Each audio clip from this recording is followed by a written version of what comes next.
Asyhadu an la ilaha illallah wa asyhadu anna Muhammad Rasulullah. Assalamualaikum warahmatullahi wabarakatuh.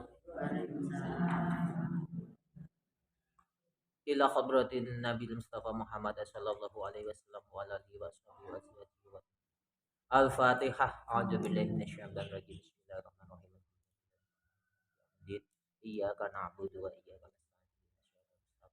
Shiratal ladzina an'amta 'alaihim ghairil maghdubi 'alaihim. Al-Fatihah. A'udzu billahi minasyaitonir rajim. Bismillahirrahmanirrahim. Alhamdulillahirabbil alamin. Maliki yaumiddin. Iyyaka na'budu wa iyyaka nasta'in. Shiratal mustaqim. Shiratal ladzina an'amta 'alaihim ghairil maghdubi 'alaihim waladdallin. Rabbi firli wa liwalidayya wa lil mu'minina amin. Bismillahirrahmanirrahim. Alhamdulillahirabbil alamin. Allahumma sholli ala sayyidina Muhammad amma ba'd. Ngajine saniki bab salat. Jadi nalikane awake dhewe iki mau masuk Islam, nalikane awake dhewe iki wis asyhadu alla ilaha illallah wa asyhadu anna Muhammad Rasulullah masuk Islam, maka ada kewajiban-kewajiban di dalam awake dhewe iki mau mlebu Islam. Kewajiban termasuk ya iki mau arkanus sholati, nah, nglakoni salat apa jumenengnake salat termasuk ing dalam sifat rukun-rukune salat. Saiki niki sing dibahas. Sing dibahas cerita awal saka menungso iku den dadekake antarane iblis, menungso lan para malaikat. Jadi sadurunge awake dhewe bahas tentang bab salat, maka di sini kita membahas tentang dulu ya. Ada cerita bahwasanya Allah menjadikan Nabi Adam khalaqal insana min tin. Jadi Adam itu dijadikan dari tanah. Dan di situ disebut juga bahwasanya setan dan iblis itu juga diciptakan oleh Allah. Ketika Adam sudah ketika dijadikan dari tanah, maka iblis diperintahkan oleh Allah untuk bersujud kepada Adam. Berarti di sini makna sujud bukan makna menyembah. Ingat ini. Jadi makna sujud bukan berarti makna menyembah, tapi untuk menghormati. Jadi makna sujud itu makna menghormati. Jadi makanya ketika kita melakukan sholat, maka di situ enek arkanus sholat itu rupanya sujud. Berarti di dalam sholat ini pasti ada ruhnya sholat. Di dalam sujud pasti ada ruhnya sujud. Makanya termasuk arkanus sholati siji mengangkat tangan utawa takbiratul ihram disertai mengangkat tangan dengan niat ingsun sholat. Setelah itu kita diwajibkan untuk arkanus sholati yakimu membaca surat Al-Fatihah. Di situ disebutkan iyyaka na'budu wa iyyaka nasta'in. Dumateng panjenengan ya Allah kula menyembah, dumateng jenengan ya Allah kula kita minta pertolongan. Jadi makna di sini bukan makna sujud tapi makna menyembah. Berarti ketika kita melakukan sholat harus ada niatan untuk menyembah. Jadi nyembah ning Allah Ta'ala. Iki roi niat. Jadi kita itu bersifat nalikone sholat awake dhewe iku niate menyembah. Jadi ketika kita melakukan sholat niati sholat di dalam sholat maka ruhnya sholat itu niati menyembah. Jadi makanya konteks dari cerita yang dulu bahwasanya Adam itu disuruh sujud kepada Adam karena untuk menghormati Adam bukan untuk menyembah. Jadi ketika kita sholat bersujud, jadi makna sujud ini berarti untuk apa? Untuk menyembah Allah. Bukan sujudnya yang menyembah, tapi roh dari sujud tadilah yang ada konteks menyembahnya. Jadi sampai niatnya sujud, tapi di dalam niatnya sujud itu harus ada niatan untuk menyembah. Nah, ketika Allah memerintahkan iblis atau setan itu untuk sujud kepada Adam, di dalam roh sujudnya iblis tadi niatnya untuk menghormati. Tapi karena iblis tadi merasa takabur, Jadi makna menghormati tadi dirasa makna untuk menyembah, akhirnya iblis tidak mau. Kenapa? Pada awalnya iblis dijadikan oleh Allah untuk menyembah Allah. Iblis manut. Tapi ketika di situ dijalankan dalam menyembah itu tadi bersujud, maka di dalam sujudnya iblis kepada Allah, awalnya itu menyembah. Ketika itu Allah memerintahkan iblis untuk bersujud kepada Adam, konteks menghormat tadi hilang. Karena apa? Yang dirasa iblis diperintahkan untuk menyembah. Akhirnya iblis tidak. Ini konteksnya. Terus dalam hal ini akhirnya yang terjadi adalah keterkaburan iblis atas keilmuan yang didapatnya dari Allah. Jadi iblis iki wis rumangsa ngerti karepe Allah iku apa, sing ning kono tujuane bersujud iku apa, iblis disiki kersane bahwasanya karepe Allah taala aku kon nyembah ning Adam. Akhirnya iblis gak gelem. Padahal di dalam konteks keilmuan Allah memerintahkan iblis untuk bersujud kepada Adam, tapi untuk menghormati Adam. Nah, ini yang terjadi sekarang itu banyak sekali seperti ini. Ketika keilmuan itu sudah digelar, ketika keilmuan itu sudah diajarkan, maka konteks dari roh-rohnya ilmu tadilah yang menjadikan suatu kesalahpahaman. Jadi Allah menjadikan wasilah pemahaman yang kurang memahami, akhirnya konteksnya menjadi tatanannya rusak. Contohnya, ketika kita menyembah Allah, maka niatan di dalam kita menyembah Allah tidak hanya di dalam kita melakukan sholat. Jadi maka di dalam sholat itu kan ada konek innama a'malu bin niat. Niatnya apa? Niatnya sholat. Nah, rohnya dari niatnya sholat itu apa? Untuk menyembah Allah. Untuk menyembah Allah. Nah, ketika orang salah pengertian bahwasanya menyembah Allah itu harus lewat dalam jalan sholat, maka nyembahi Allah mung nalikone sholat tok. Dan nalikone gak sholat ya gak nyembah Allah. Bukan seperti itu. Jadi konteks sholat itu konteks akmal. Konteks pekerjaan. Utawa penggawean. Jadi makna sujud itu dijadikan menjadi dua. Jadi makna sujud yang pertama, makna sujud menyembah dan makna sujud untuk menghormati. Jadi itu sebagai ayat Allah untuk diri kita ini bahwasanya ketika kita mengkaji sesuatu hal ilmu, maka seharusnya mendengarkan dulu baru menghukumi ilmu yang kita ngaji. Sedangkan daripada ilmu yang kita ngaji, contohnya kita itu sholat. Nah, sholat itu diawali dengan takbiratul ihram, dengan niatan niat ingsun sholat, maka di situ ada makna dalam suatu ayat Al-Qur'an, iyyaka na'budu wa iyyaka nasta'in. Dumateng panjenengan ya Allah kula menyembah, dumateng panjenengan ya Allah kula nyuwun pertolongan. Jadi makna di sini tidak makna sujud tapi makna menyembah. Berarti di dalam sholat ini ada niatan untuk menyembah Allah. Berarti ada dua niatan. Yang pertama niat ingsun sholat, yang kedua niat ingsun menyembah. Di dalam sholat itu kan ada arkanus sholati. Yang pertama ngangkat tangan dengan mengucapkan takbiratul ihram. Nah, yang kedua kita diperintahkan arkanus sholati yang kedua yaitu membaca surat Al-Fatihah. Setelah Al-Fatihah kita diwajibkan di arkanus sholati diwajibkan juga yang namanya i'tidal, ruku', sujud, lan ila akhirih. Jadi di situ ada ruku', i'tidal, terus sujud, ila akhirih, terus akhiru salam. Assalamualaikum warahmatullahi yang sesuai dengan ajaran yang diajarkan syariat wong sholat. Jadi di dalam sholat ini juga ada makna sujud. Sujudnya di dalam sholat adalah untuk berniatan untuk menyembah Allah. Jadi ketika kita sudah menyembah Allah, maka kita sesungguhnya sudah menyampaikan rohnya sholat kita, niatan sholat kita yang hakiki. Jadi di dalam sholat itu ada niatan pertama hakiki, yang pertama niatan untuk syariat, yang kedua niatan untuk yang hakiki. Jadi niatan yang pertama yaitu sholat kita melakukan suatu kewajiban yang diperintahkan oleh Allah, namanya a'malu utawa penggawean atau amal. Dan yang kedua ada makna ya secara batiniyah yang di situ disebut namanya untuk menyembah.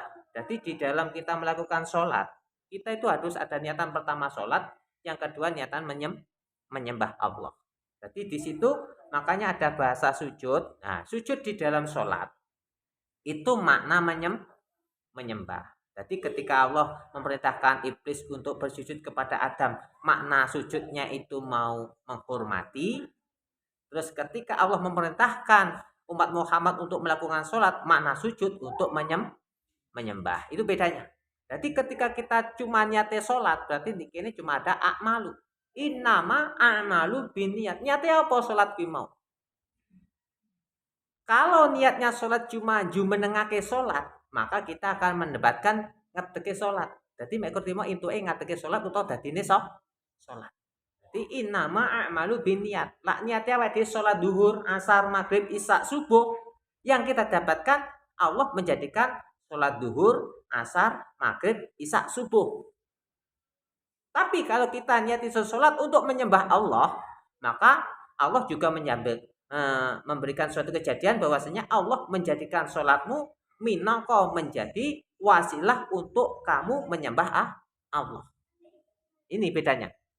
Jadi awak dhewe sholat itu harus mempunyai dua niatan. Kenapa? Ketika di situ ada kejadian sholat sing bangsa penggawean, iku bangsa a'mal. Nah, di dalam sholat ada ruhnya sholat niatan yang namanya menyembah Allah. Jadi di sini sebelum kita membahas tentang sholat ini dan rohnya, nah saya akan membahas tentang itu tadi cerita yang awal bahwasanya iblis diperintah oleh Allah memerintahkan iblis untuk bersujud kepada Adam. Karena sifat sombongnya iblis atas perintah Allah ini tadi, akhirnya makna sujud dimaknai dewe utawa iblis itu mempunyai penemu sendiri bahwasanya iki bahasane piye iki. Iblis itu mempunyai suatu pembelajaran diri atau pemaknaan sendiri atas perintah sujud tadi kepada Adam. Jadi iblis itu maknai nyembah. Karena iblis sudah merasa makrifat atau mengetahui perintah Allah ini tadi. Jadi makanya sekarang itu umpama kita membahas tentang ilmu. Allah itu merintah, tapi Allah juga menyampaikan suatu hidayah di dalam pemerintah itu tadi. Jadi Allah itu merintah nih sampai sholat, tapi di dalam sholat Allah juga memberikan suatu hidayah daripada tujuan sholat ini tadi. Begitu juga dengan Allah memerintahkan iblis. Memerintahkan iblis untuk bersujud kepada Adam. Tapi perintah Allah kepada iblis untuk bersujud kepada Adam ini karena diperintahkan iblis untuk menghormati Adam. Ya, tapi karena iblis sudah merasa makrifat, mengetahui tentang perintah Allah ini secara batiniah, akhirnya iblis membuat makna sendiri bahwasanya Allah memerintahkan saya untuk menyembah Adam. Akhirnya terjadi ketidakmauan iblis atas melakukan perintah Allah. Akhirnya iblis dijadikan sesuatu hal yang tidak takwa, dijadikan makhluk yang tidak takwa. Kenapa? Iblis tidak mau melakukan perintah Allah ini tadi. Jadi makanya sebagai ayatina, sebagai ayat cerita ini sebagai ayatullah bahwasanya ketika kita mengkaji suatu pengetahuan, jangan merasa makrifat dulu atas pengetahuan yang kita kaji. Harus ditelaah lagi. Jadi ketika kita melihat orang ini sih kayak gini, orang ini kayak gitu, orang itu kayak gitu, langsung kita maknai sendiri bahwasanya orang ini pasti seperti ini. Enggak seperti itu. Kita harus kaji ulang. Jadi makanya kita hidup di alam dunia ini, kita juga mengkaji secara a'malus syariat, juga mengkaji secara tujuan daripada syariat itu dijadikan oleh Allah. Contohnya, ketika kita diperintahkan untuk melakukan sholat, maka Allah menjadikan suatu aturan di dalam sholat itu tadi. Kayak baca takbiratul ihram di awalun sholat. Pada awalnya sholat kita membaca takbiratul ihram dengan mengangkat kedua tangan ke atas. Dan yang kedua, Allah memerintahkan kita membaca surat Al-Fatihah sebagai arkanus sholati. Nah, di dalam surat Al-Fatihah di situ ada iyyaka na'budu wa iyyaka nasta'in sebagai tumpuan daripada sholat, bahwasanya niat ingsun sholat karena menyembah Allah dan meminta tolong kepada Allah. Dan selanjutnya Allah menjadikan kita melakukan ruku' subhana rabbiyal azimi wa bihamdi. Bahwasanya di sini Allah menjadikan suatu ruku atas sholatnya sampean. Nah, roh dari ruku ini tadi apa? Tujuan daripada ruku ini tadi apa? Tujuan dari Fatihah tadi yang kita baca itu apa? Terus yang kedua, Allah menjadikan kita i'tidal ya. Sami Allahu liman hamidah ya. Terus makna dari i'tidal itu apa? Roh dari i'tidal itu apa? Itu kita pelajari semua. Jadi makanya ketika sholat ini dipelajari dengan ruhnya, maka di situ berarti tambah nilainya di dalam kita melakukan sholat. Akhirnya sholat kita dihidupkan oleh Allah. Jadi Allah itu Allahu la ilaha illa huwal hayyul qayyum. Jadi mungkin taunya kita Allah menjadikan kehidupan dan kematian dari manusia. Jadi Allah juga menjadikan kehidupan dan kematian daripada sholat ini tadi. Ketika Allah menjadikan sholat sampean dalam keadaan hidup, maka bernyawa sholat sampean. Kenapa? A'malu fi batiniyah, a'malu fi dohiriyah, a'malu fi batiniyah. Jadi yang pertama a'malu fi dohiriyah dijadikan oleh Allah, maka aqimus sholat jumeneng sholat sampean. Terus di situ a'malu fi batiniyah, maka niatan di dalam sholat untuk menyembah Allah, maka nyampai kepada rasa yang kita tuju. Maka diakhiri dengan akhirus salam. Maka di dalam sholat ini, kalau kita sudah mengetahui tentang bagaimana melakukan sholat, arkanus sholatinya mulai awal sampai akhir sudah terjadi, sudah mengetahui, maka kita berkewajiban mempelajari tentang bagaimana Allah supaya meniupkan roh atas sholat kita ini tadi. Jadi supaya sholat awake dhewe dalam keadaan hidup. Jadi mungkin kalau manusia dihidupkan dulu terus dimatikan, tapi sholat mati terus dihidupkan oleh Allah. Sholat itu dijadikan dalam keadaan mati, dan kehidupan daripada sholat ini tadi tergantung orang yang melakukan sholat itu ilmi apa enggak, kelawan ilmu apa enggak. Jadi makanya kan seperti itu. Nah, kehidupan sholat itu tidak dirasakan di saat kita melakukan sholat. Jadi kehidupan sholat itu kita rasakan dalam keadaan kita sudah akhir sholat atau setelah sholat itu berakhir. Maka kehidupannya selanjutnya, maka termasuk barokah sholat. Jadi di situ kan disebut as-sholatu tanha 'anil fahsya'i wal munkar. Ketika sholat itu dijadikan oleh Allah dan sholat itu dihidupkan oleh Allah, setelah Allah menjadikan suatu sholat, maka ketika Allah sudah mengakhiri daripada a'malu sholat kang bangsa dohiriyah tadi, maka secara batiniah sholat itu akan berbarokah di dalam kehidupan, di dalam kita mengarungi atau melaksanakan suatu kehidupan di dalam setelah kita melakukan sholat. Jadi sholat itu mubarokah. Ketika sholat itu ditiupkan roh oleh Allah atas sholat sampeyan, atas sholat kita ini, maka setelah sholat Allah akan menjamin keamanan kita. Keamanan. Kenapa? Di situ Al-Quran disebut as-sholatu tanha 'anil fahsya'i wal munkar. Hal seperti ini bukan hanya terjadi pada sholat. Bisa karena puasa, bisa terjadi pada puasa, bisa terjadi kepada amal-amal yang lain, zakat, juga haji. Jadi makanya yang sulit kan, kalau kita mengaji tentang syariat, insya Allah bukunya ono, digelar bukunya diwocok ketemu ya. Tapi kalau kita mempelajari tentang rohnya daripada amal, ini membutuhkan ilmu rasa. Jadi dari tujuannya Allah menjadikan suatu amal daripada umat Muhammad atau seluruh manusia atau seluruh jin. Kenapa? A'budu, supaya beribadah kepada Allah. Dan dari mana ibadah tadi? Itu dari mana a'malu dohiriyah, di situ ditiupkan roh atas Allah Ta'ala pada amale sampeyan, akhirnya akmal sing bangsa dohiriyah dan batiniyah itu terjadi suatu kejadian. Jadi kejadian yang bagaimana? Ya amale sing basa dhariyah ya didadekno, ya amal sing secara batinnya rohnya itu juga ditiupkan. Akhirnya sampai bar salat, insya Allah di situ karena ada barokahnya ruh tadi. Nah, ruh kan yang menjadikan kita, Allah menjadikan ruh dan ruh menjadikan dari ruh ini tadi wasilah untuk kehidupan. Kan kayak gitu. Jadi Allah menjadikan ruh sebagai wasilah untuk kehidupan. Jadi ketika sholat ini ruhnya sudah dijadikan oleh Allah,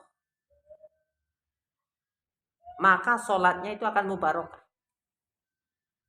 Jadi setelah kita assalamualaikum warahmatullah, maka as-sholatu tanha 'anil fahsya'i wal munkar, kita akan terlaksana. Jadi makanya kita kaji, jangan takabur dulu. Kalau kita sudah a'malu bidohiriyah sampai mengetahui, maka jangan takabur dulu. Aku iso koyo ngono gampang. Jangan. Kenapa? Dari amal dohiriyah tadi itu belum bisa dikatakan a'budu. Kalau belum amal sing bangsa batinnya tadi menyertai. Ya amal sing bangsa batinnya ini tadi ketika Allah sudah meniupkan suatu roh atas amale sampean, dan roh ini tadi sebagai wasilah untuk menghidupkan amale sampean sing bangsa dohiriyah, sehingga amal sing bangsa batinnya ini bisa mubarakah. Tolong dipaham. Kenapa? Nanti aku khawatir ketika sampai wis pinter salate, ngerti syarat rukune salat, ngerti wudune, akhirnya ketika sampai melakukan suatu amal gak nyampe kepada akbudunya. Akhirnya ya tidak ada manfaatnya sama sekali. Kenapa? Inna sholati wa nusuki wa mahyaya wa mamati lillahi rabbil alamin. Jadi lillahi rabbil alamin. Berarti setelah Allah menjadikan amal sing bangsa dohiriyah, maka rabbil alamina itu terletak kepada amal sing bangsa batiniyahnya. Jadi di situ Allah menjadikan suatu kerahmatan, suatu keislaman. Jadi Allah itu menjadikan langit bumi seisine karena rahmatan lil alamin. Karena rahmati Allah Ta'ala. Jadi jangan sampai terjadi seperti kelakuan iblis yang tadi disuruh sujud kepada Adam karena belum tahu tujuannya sujud kepada Adam oleh Allah tadi, dia sudah merasa tahu bahwasanya iblis disuruh menyembah Adam. Akhirnya iblis tidak mau. Ketidakmaunya iblis bersujud kepada Adam karena mempunyai pikiran bahwasanya bersujud ke Adam untuk Adam. Pada hakikatnya Allah memberikan iblis untuk sujud kepada Adam cuma untuk menghormati Adam. Paham nggak maksudnya? Sampeyan paham? Umpama ahli syariat, bagaimana tatanan syariat? Jangan kabur. Kenapa? Dalam syariat-syariat yang dijadikan oleh Allah atas sampean, di situ amal bangsa dohiriyah. Maka jangan bangga dulu, karena di dalam syariat sing bangsa dohiriyah tadi, akmalu sing bangsa dohiriyah tadi, di situ Allah akan memberikan suatu roh atas amal sing bangsa dohiriyah tadi, yaitu amal sing bangsa batin.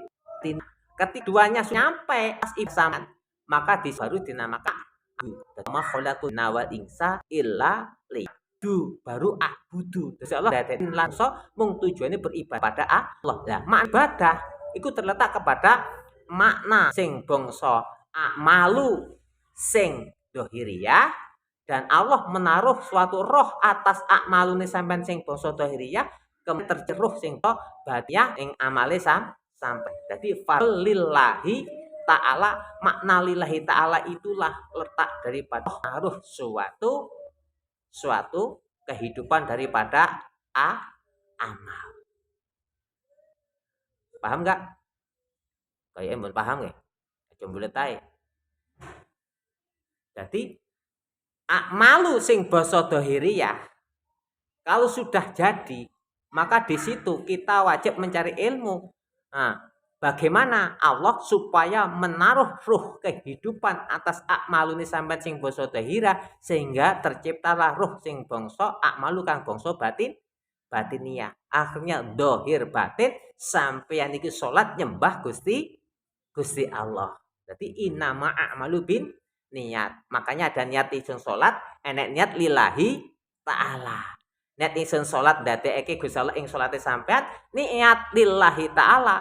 Gusti Allah ndadekne hidup atas salate sampean.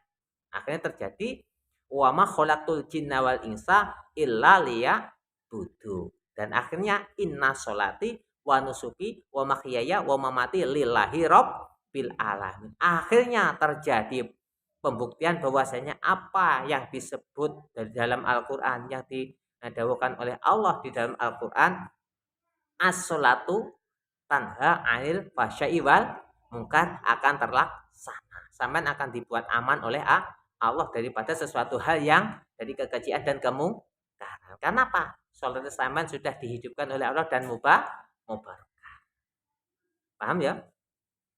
Jadi maka setiap amal itu pasti niat ingsun salat fardhu lillahi taala, niate salat manggon ana ing kedadian dhahiriyah, akmalu sing basa dhahiriyah.